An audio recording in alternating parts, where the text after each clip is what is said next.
çështja që ngriti e moshuara, zonja është një çështje shumë madhore në Shqipëri, aq më tepër që përmendi dhe problemin shëndetësor.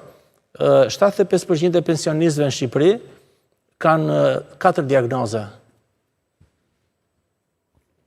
Cilat janë 4 diagnozat e... Po, kryesore janë të hipertensioni, osteoporoza, këto problemet e lëvizshmërisë, diabeti, sëmundjet e aparatit tretës, dhe 75% e pensionistëve të kenë mesatarisht 4 diagnoza, sepse janë dhe të lidhura me njëra tjetrën.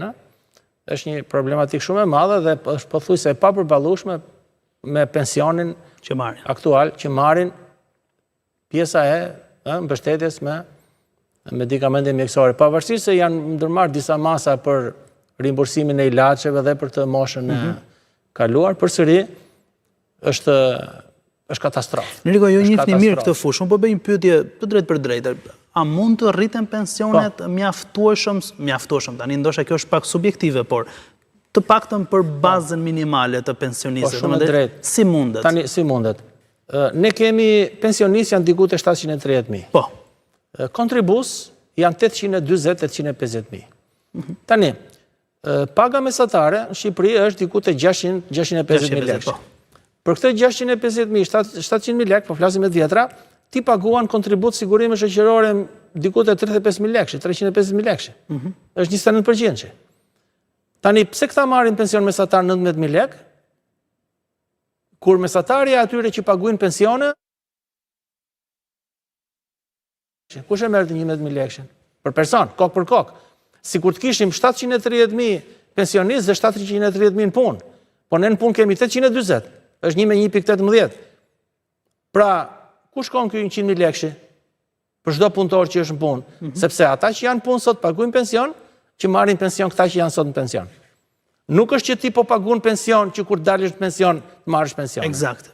Dakor, atëre, me qënë se kemi 830.000 kontribus, të cilëve ju mbahen 30.000 lekë në muaj. Pse pensionistët marrin 19.000 lekë, qytetit dhe 12.000 lekë atë fshatit, këta 730. Pra du të bërë analizën në këtë kontekst. Po teorikisht du të merrin shumë. Shkojmë në telefonatë, do ta diskutojmë se jemi në bashkë në studio. Një variant. Ka dhe arsye tjera, ka dhe mundësi tjera për të rritur pensionet. Pas pak argumentin e tjetë. Po, shkojmë në tjetë telefonues, mi mbrëma, mirë se në studio. Pyetja juaj? Mi mbrëma. Po, nëjësi. Tani, një pyetje kam për zotërinë. Po? Shiko, si ta themu, një vjetërsi pune, 22-3 vjetë që ishte dikur, tani vajti 35 apo 20 vjetërsi janë punë. 20.